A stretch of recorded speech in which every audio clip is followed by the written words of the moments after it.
l'enoturisme al Nou Món podem potser fer primer una parada per diferenciar el que és el Nou Món del Vell Món.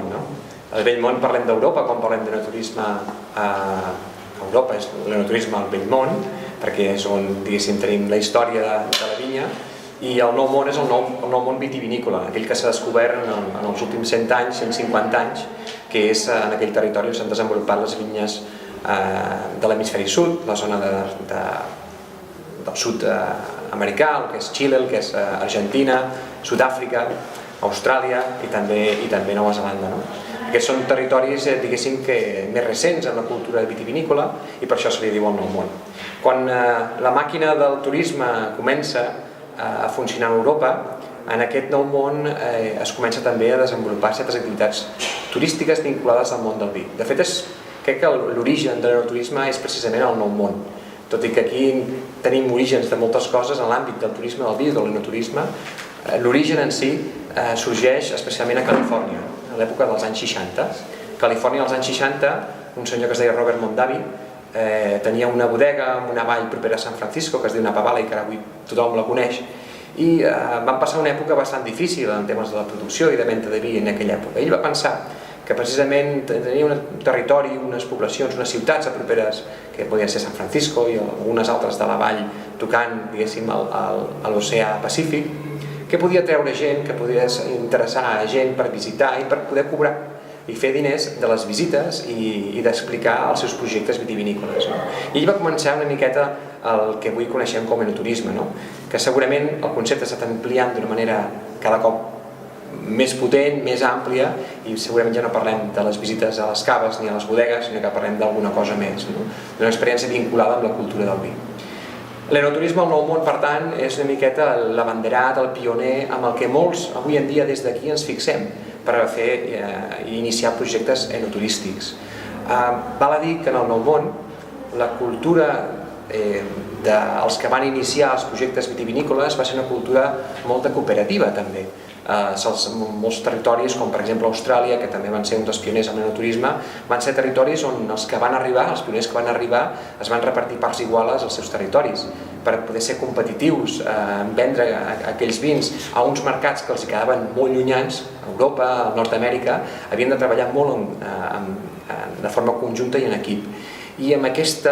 element va ser un element diferenciador molt important per iniciar un treball que en equip els ha portat avui en dia a ser molt competitius també en el món del turisme. Mireu, en l'enoturisme al Nou Món, les bodegues que s'han anat obrint en aquests territoris, el turisme ha estat des d'un inici dins del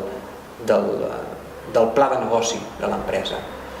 La vella Europa, on ens trobem, el tema del turisme ha sigut un aspecte afegit per la majoria de bodegues, per la majoria de territoris. Aquí ens dediquem a fer vi, o ens dediquem a fer cava, i això del turisme està per molts mirat amb recel, o mirat amb desconfiança, o mirat amb desconeixement. El turisme no forma part de l'inici de cap projecte ni de cap bodega, almenys de les més recents a Europa. I per tant la inspiració o l'emmirallament de moltes bodegues europees ha estat precisament en les Austràlies, en les Noves Zelandes, en Xile i fins i tot en Argentina. Tot i que, insisteixo, el pioner va ser Califòrnia, tot i que està en l'hemisferi nord. Les diferències de com entendre el turisme, el que es fa en el Nou Món del que es fa a Europa, estan centrades bàsicament en els valors turístics que ells tenen o les activitats que ells desenvolupen de les que desenvolupem nosaltres. El Nou Món, com que és nou, d'història en tenen poca, i d'aquestes roques, parets, pedres que jo tinc al meu voltant en tenen ben poques. Per tant, el seu focus d'atenció, els seus valors turístics per generar interès turístic i perquè hi hagi gent que vagi als seus territoris, a les seves destinacions vitivinícoles, està centrat bàsicament en l'àmbit de la natura i les activitats que es poden fer a la natura. És un turisme cap enfora, no és un turisme cap dins la bodega, sinó és un turisme que va cap a la vinya, que va cap als espais oberts on allí es busquen activitats a desenvolupar. Les regions vitivinícoles del Nou Món, per tant, estan molt centrades en activitats com festivals a l'aire lliure, com